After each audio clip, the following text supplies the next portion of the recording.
ang pinakauwaw gyud nga atong hunahunaon nga buhaton mao gyud ang pagpangayo. Pero niya sa gid uban dinhi nga kanang di gyud mauwaw mangayo, no? Pero kasagaran gid nato, generally speaking, di kita ganahan mangayo. Ilingay mo to pa di na ganahan ka mangayo. Muna nga kining pagpangayo usa ni sa mga expressions sa humility, pagpaubos. Kada bang moangkon ta nga wa tay mahimo mo nang nangayo ta. Kanang pagpangutang mao na siya'y expression of pride. Kana bang magpakanaa ta dayon tag saad-saad nga sunod buwan, sunod sweldo, kining akong bonus, ana ato'y garantiya ba, hantod manag-away na lang kay kapila na lang ni sumad tuig wa lang gyapon kabayad. So mo na si Kristo wa gyud magsugo nato nga pangutang kamo, ang iya gyud pangayo. Nya dili ra ba pangayo nga unsa-unsa, pabaga gisnaong. Ningon diri gibalibaran ba, hindi na mo bangon ang imong higala aron mohatag nimo bisag unsa tungod kay higala mo. Ni bangon lang siya kay wa jud ka pulig sigig pangayo, wa ka hunong gisamukan ba. Mao ra gyapon. Pero saad ni Hesus pangayo gyud aron mo makadawat. Pero kung atong tan-awon ang mensahe sa atong ebanghelyo karon, dinhi sa atong ebanghelyo ba, niingon diri pagsulti, pananglit usa kaninyo moadto sa balay sa usa ka higala sa tungang gabii ug moingon kaniya, bay, pabaylo akog tulo ka bukpan kay miabot sa amo ang usa ko ka higala nga nagpanaw ug wala gayud ako'y ikadalit kaniya. So kining pagpangayo di ay duha sad ni ka klase. Dunay dautan, dunay Diyosnon.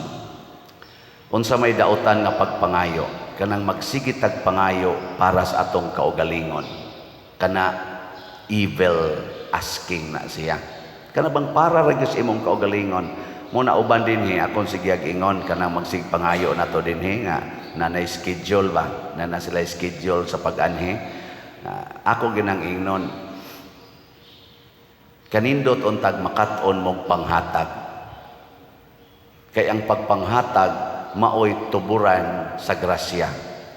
Pero magsigi kag pangayo para sa imong kaugalingon, unya di ka manghatag, ang resulta disgrasya. So kining pagpangayo nga gihimong example ni Hesus diri, nangayo ang usa ka tawo para sa iyang nanginahanglan nga higala nga niabot sa iyang balay, pasabot naa sa iyang puder, pero nanginahanglan na timingan nga wa sad siya iya. Karon siya maoy nangayo ngadto sa iyang mga silingan para niining higala nga niabot siyang balay nga gigutom. Kana nga maong pagpangayo mo nay Dios noon, kana bang mangayo ta para sa kaayuhan sa katilingban. Sama niya tong misa, di ba, pag introduction nato, mangayo tas Ginoo kalinaw aron mahunong ang gubat sa dito sa Israel batok anang sanang Hamas Palestine, ang gubat sa Russia ug sa Ukraine. Wa man ta kaanhaan ning mga lugar, pero miilata nga ato silang mga igsuon.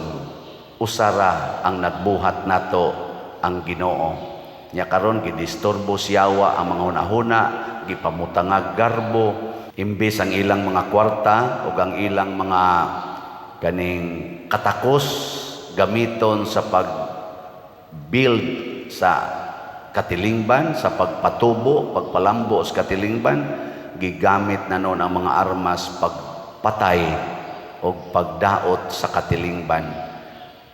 Yawanon kini nga influensya. Gikonobe, lingay mong tupad. Hinaon sa imong gigamitas kwarta para sa inyong kural o para sa paghatag o agianan sa inyong silingan. Gi kuno pangitan na. Kay perti ra ba natong makagasto para lagi ligunon atong kural, pero ang silingan wa nay agianan. Perti natong makagasto og pananom sa yuta, pero dili nato paduulan og tao. Atong kuralon pusilon pagyud og moduol ang tao kay private property. Mas importante ang bunga sa akong tanom kaysa taong gigutom. Muna og mangawat mo, pusilon tagyud mo. Ana. Basig inana ta.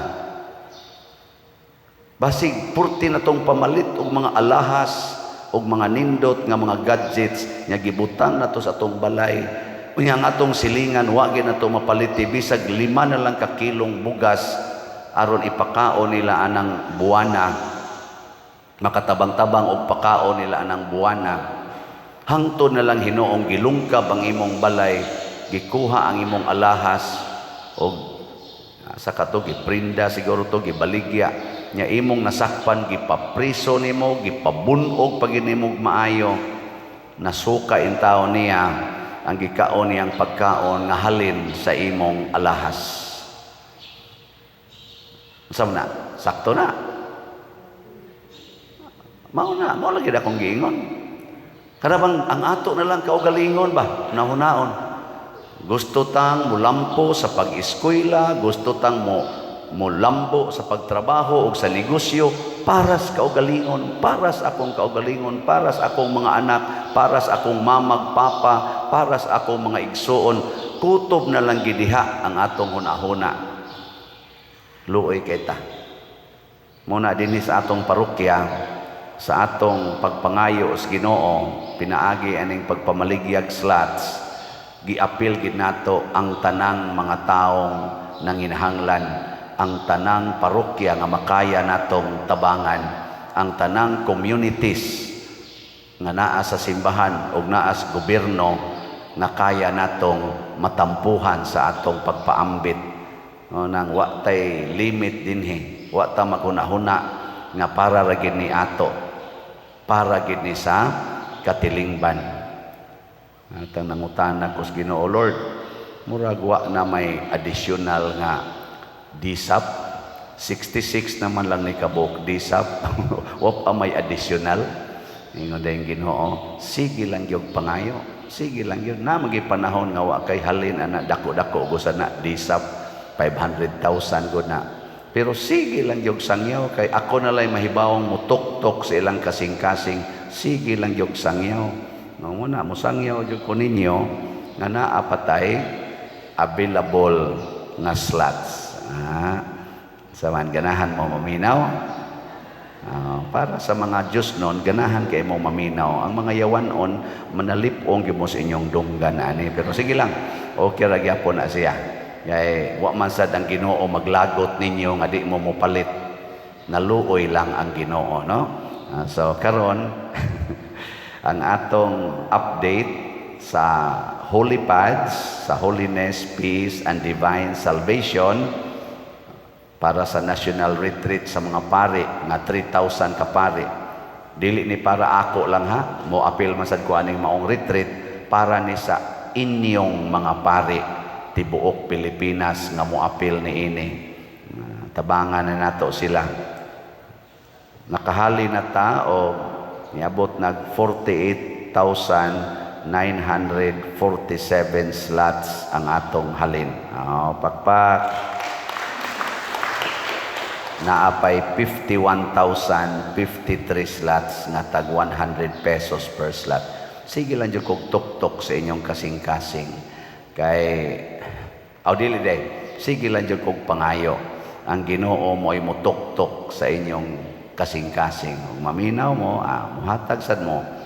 Nya, kining atong IMMEG or Mother Mary's Enriching Graces para nis ato karong umaabot nga pista karon na ning Sabado, ikawalo na godong nobina. So dool na lang kay ni nanatay halin nga 12,820 slots naapay 7,180 slots na available, tag 100 pesos per slot.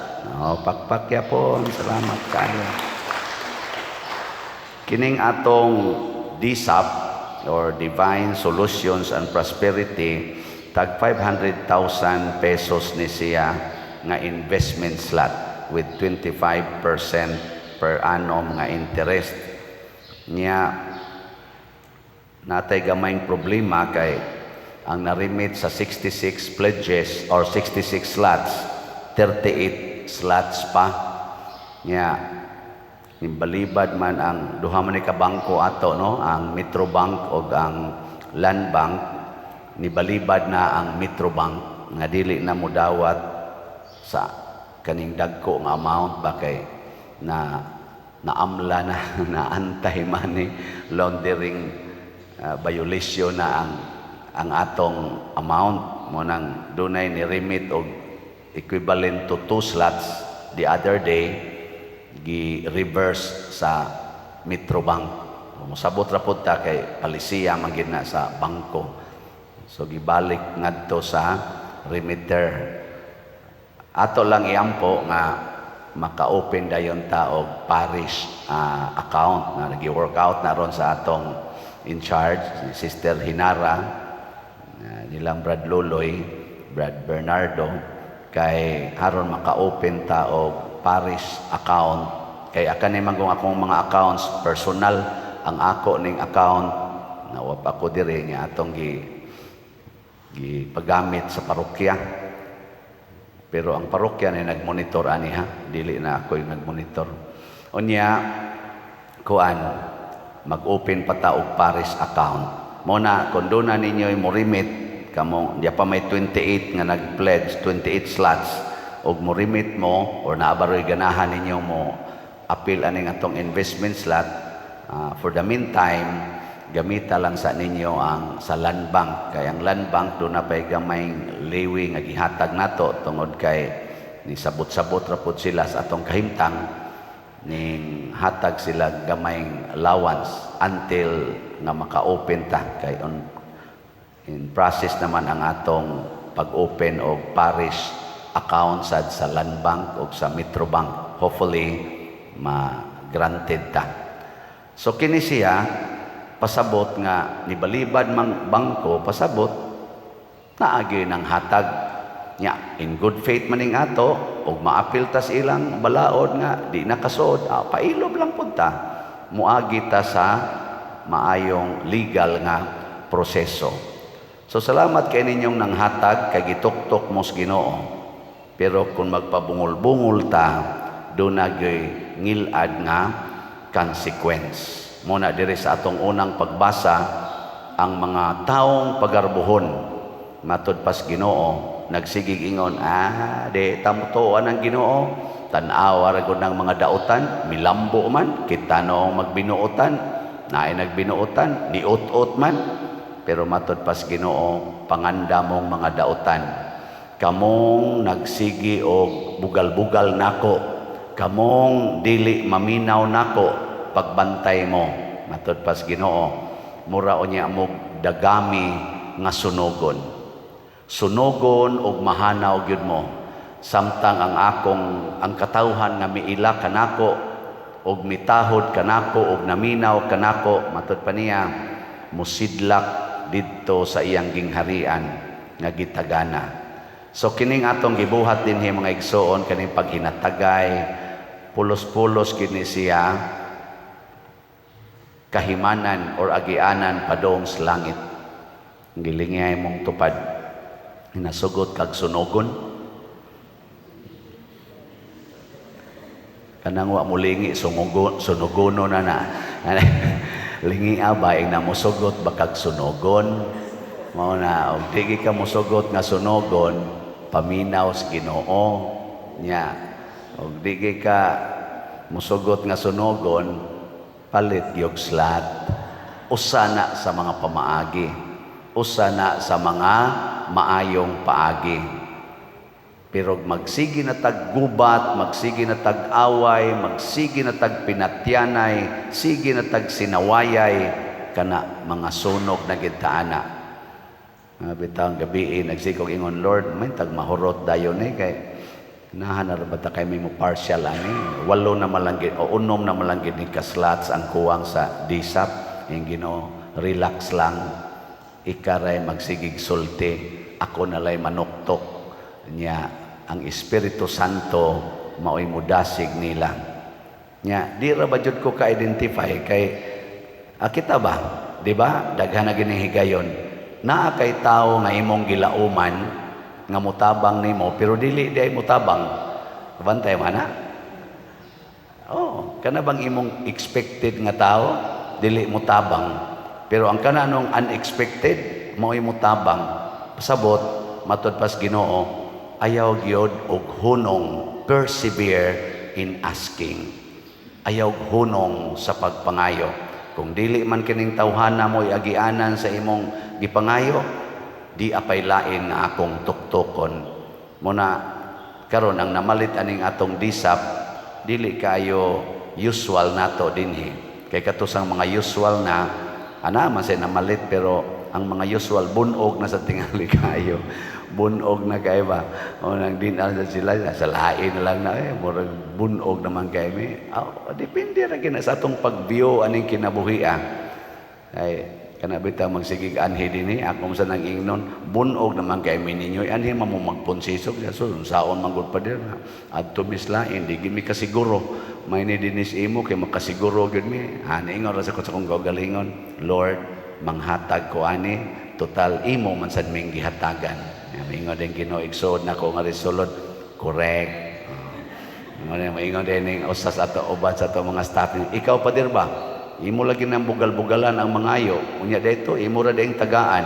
Imo pang ingnon panguli mo panguli mo. Nya imo daing tagaan. Mura jud kag inahan nga nagbalibad pero gatunol. Ay ako ra man nang baba nga komedya pero akong kasing-kasing naa man gyud sa pagtabang. Bisag unsa ka pa, maging sino ka man, mamahalin kita. No, gina. Ay, di. Mo na ang Ginoo, mga buangon kay ta pero mangayo na ta, labi nagdita mo undang og pangayo, iya gitang tagaan. Mao sa ang kinaiya sa mahal nga Birhen Maria. So inaot unta, maliwat ta nila kay makatagamtam sad ta sa kabulahanan, dili para sa kaugalingon, kung dili para sa katilingban, para sa simbahan nga atong gimahal o gialagaran.